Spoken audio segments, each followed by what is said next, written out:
గత 2 దశాబ్దాలుగా భారతదేశంలో పట్టణీకరణ అనే ఒక ప్రాసెస్ చాలా ఫాస్ట్ పేజ్లో జరుగుతుంది.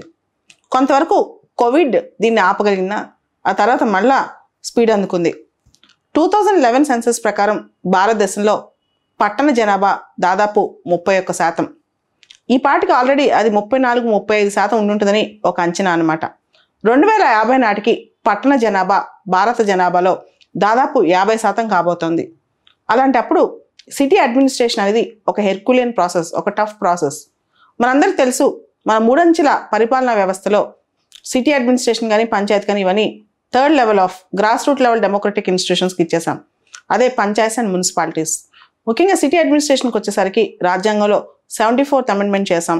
దాంతోపాటు 12th షెడ్యూల్ కూడా చేసాం.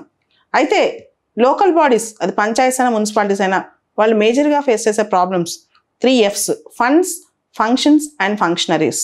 జనరల్గా మున్సిపాలిటీస్కి, ఇప్పుడు మనం మున్సిపాలిటీస్ గురించి మాట్లాడుకుంటున్నాం కాబట్టి మున్సిపాలిటీస్కి ఫండ్స్ ఎక్కడి నుంచి వస్తాయి? ప్రాపర్టీ ట్యాక్స్ నుంచి వస్తాయి, state level central level grants నుంచి వస్తాయి, లేదా ఇతరత్ర బ్యాంకుల నుంచి అవి తీసుకునే లోన్స్ నుంచి వస్తాయి. కాకపోతే వచ్చే ఆదాయం తక్కువ కాబట్టి లోన్స్ అవి తక్కువ వచ్చినప్పుడు కట్టలేని పరిస్థితిలోనో డెవలప్మెంటల్ ప్రాసెస్, డెవలప్మెంటల్ ప్రోగ్రామ్స్ అనేవి ఆగిపోతాయి. ఈ సందర్భంగా డిస్కస్ చేయాల్సిన టాపిక్ అసలు మున్సిపాలిటీస్కి ఫండ్స్ ఎలా, రోజు రోజుకి పెరుగుతున్న సిటీ అడ్మినిస్ట్రేషన్లో డబ్బులు చాలా ఖర్చుతో కూడుకున్న పని. ఈ సందర్భంగా వీటన్నిటిని డబ్బులు ఎలా సమకూర్చుకోవాలి అనేది. అయితే ఈ మున్సిపాలిటీస్కి ఫండ్స్ ఎలా అనే దాని మీద ఆర్బీఐ ఈ మధ్య 201 మున్సిపాలిటీస్ని స్టడీ చేసి ఒక రిపోర్ట్ కార్డ్ తయారు చేసింది. Alternative sources for financing municipal corporation అనే పేరుతో. దానిలో ఒక ప్రత్యామ్నాయంగా మున్సిపల్ బాండ్స్ గురించి చెప్పింది. మున్సిపల్ బాండ్స్ అనే టాపిక్ కొత్త ఏమి కాదు మనకి. 1997లోనే అహ్మదాబాద్లో ఇవి ఇష్యూ చేశారు, అహ్మదాబాద్ మున్సిపల్ బాండ్స్.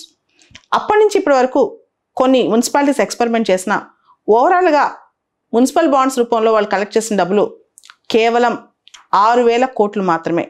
అదే స్టేట్ డెవలప్మెంట్ లోన్స్, రాష్ట్ర ప్రభుత్వాలు సేమ్ ఇలాంటి లోన్సే తీసుకుంటే దాదాపు 44 లక్షల కోట్ల రూపాయలు రాష్ట్ర ప్రభుత్వాలకి లభించగలిగే. కానీ ఈ రూపంలో మున్సిపాలిటీస్కి మాత్రం ఎవరు ఫండ్ చేయట్లేదు, మున్సిపల్ బాండ్స్ ఎవరు కొనుక్కోవట్లేదు. దానికి కారణం ఏంటి?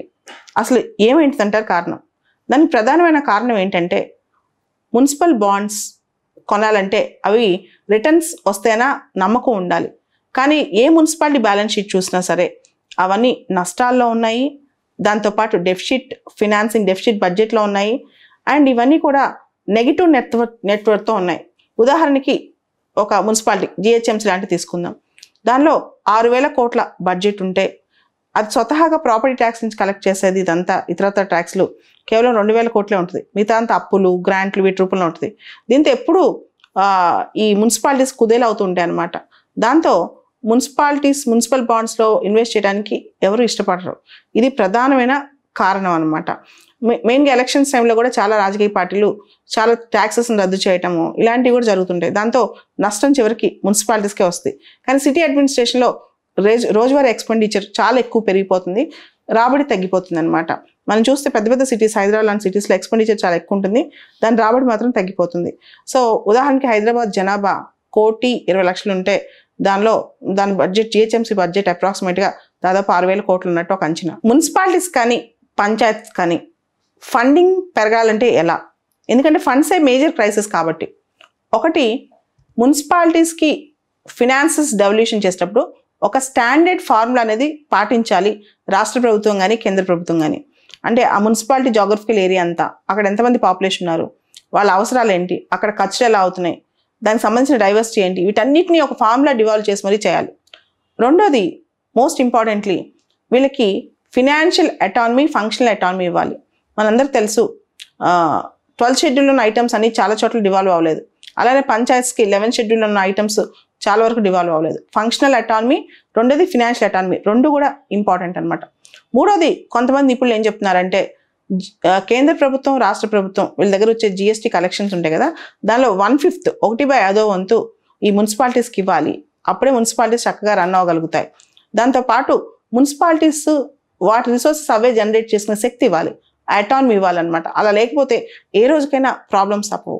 మనం పెద్ద పెద్ద దేశాలు చూస్తే లండన్ కానీ, టోక్యో కానీ, న్యూయార్క్ కానీ ఇక్కడ అడ్మినిస్ట్రేషన్ కంప్లీట్గా అంటే ఒక కంట్రీ ఎలా అడ్మినిస్టర్ చేస్తారో, ఒక ప్రావిన్స్ ఎలా అడ్మినిస్టర్ చేస్తారో, ఒక మున్సిపాలిటీని అక్కడ అలానే అడ్మినిస్టర్ చేస్తారు, ఒక సిటీని అలానే అడ్మినిస్టర్ చేస్తారు అనమాట.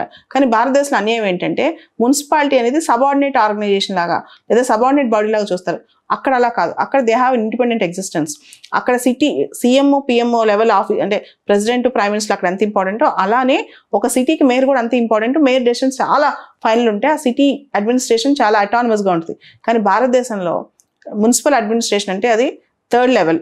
దాన్ని సెంట్రల్ గవర్నమెంట్కి స్టేట్ గవర్నమెంట్కి సబార్డినేట్ సిస్టమ్లా చూస్తారు, కానీ దానికి ఒక అటానమీ ఉందని చూడటం అనమాట. కానీ భారతదేశంలో వచ్చే 30-40 సంవత్సరాల్లో సిటీసే బల్జ్ అవుతున్నాయి. సిటీస్ అడ్మినిస్ట్రేషన్ భారతదేశం అడ్మినిస్ట్రేషన్. సో మనం ఇప్పుడు టాప్ డౌన్ అప్రోచ్ కాకుండా బాటమ్ అప్ అప్రోచ్ గురించి ఆలోచిస్తే మంచిది.